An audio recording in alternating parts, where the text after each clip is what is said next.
كافها يا عين صاد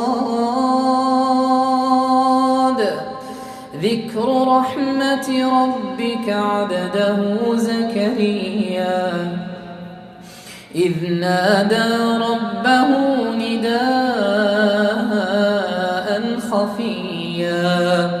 قال رب إني وهن العظم مني واشتعل الرأس شيبا ولم أكن بدعائك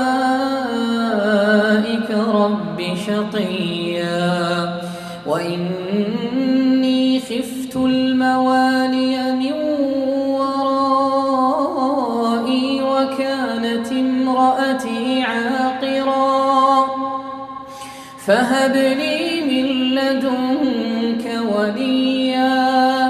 يرثني ويرث من آل يعقوب واجعله رب رضيا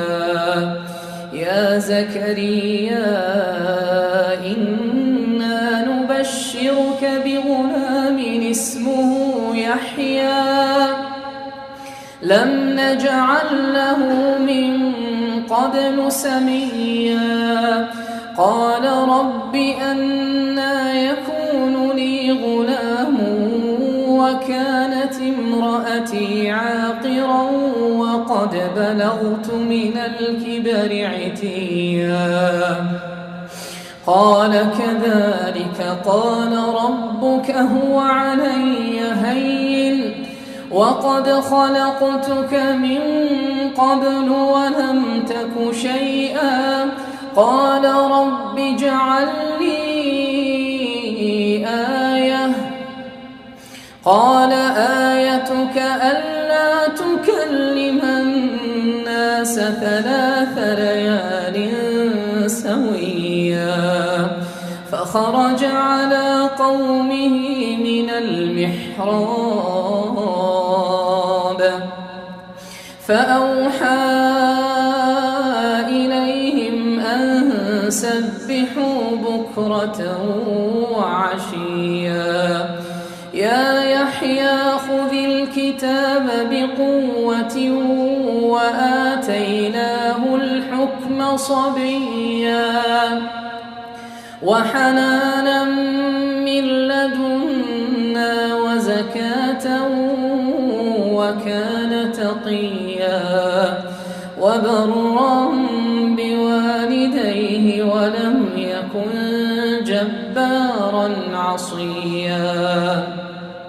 وسلام عليه يوم ولد ويوم يموت ويوم يبعث حيا وسلام عليه يوم ولد ويوم يموت ويوم يبعث حيا واذكر في الكتاب مريم إذ انتبذت من أهلها مكانا شرقيا فاتخذت من دونهم حجابا فأرسلنا إليها روحنا فتمثل لها بشرا سويا قالت إني أعوذ بالرحمن منك إن كنت تقيا قال إنما أنا رسول ربك لأهب لك غلاما زكيا قالت أنى يكون لي غلام